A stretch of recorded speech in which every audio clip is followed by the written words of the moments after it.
എൻ്റെ പ്രിയപ്പെട്ട മുജാഹിദ് സഹോദരങ്ങളോടാണ് വളരെ ആത്മാർത്ഥമായിട്ടാണ് ചോദിക്കുന്നത്, വളരെ വിനയത്തോടുകൂടെയും ചോദിക്കുകയാണ്.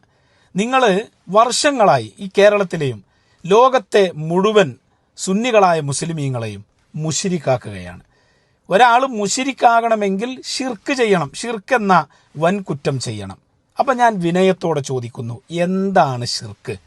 ഷിർക്കിൻ്റെ ഡെഫിനിഷൻ, ഷിർക്കിൻ്റെ ക്ലാരിഫിക്കേഷൻ, ഷിർക്കിൻ്റെ താരീഫ് നിങ്ങൾ പ്രമാണബന്ധിതമായിട്ട് ഒന്ന് പറയുമോ? ഈ സമൂഹത്തിനൊന്ന് പഠിക്കാൻ വേണ്ടിയാണ്, ഒന്ന് മനസ്സിലാക്കാൻ വേണ്ടിയാണ്. ഷിർക്കിൻ്റെ നിർവചനം ഒന്ന് പറയൂ. ഇന്നതാണ് ഷിർക്ക്, ഇത് ചെയ്താലാണ് മുശ്രിക്കാകുക എന്നൊന്ന് പറഞ്ഞാൽ കൊള്ളാമായിരുന്നു. ഇനി നിങ്ങൾ അഭൗതികമായ രൂപത്തിലുള്ള വിശ്വാസവും തേട്ടവുമാണ്, ആ നിലക്കുള്ള സഹായത്തിനുള്ള വിശ്വാസവും തേട്ടവുമൊക്കെയാണ് എന്ന് പറഞ്ഞാൽ ബദറിൽ മലായിക്കത്തിറങ്ങിയിട്ട് ബദരീങ്ങളെ സഹായിച്ചിട്ടുണ്ട്, അത് അഭൗതികമല്ലേ? അപ്പോൾ ഖുർആൻ ഷിർക്ക് പ്രചരിപ്പിച്ച ഗ്രന്ഥമാകില്ലേ? ഏതായാലും അതിൻ്റെ വിശദീകരണത്തിലേക്കൊന്നും ഞാൻ പോകുന്നില്ല.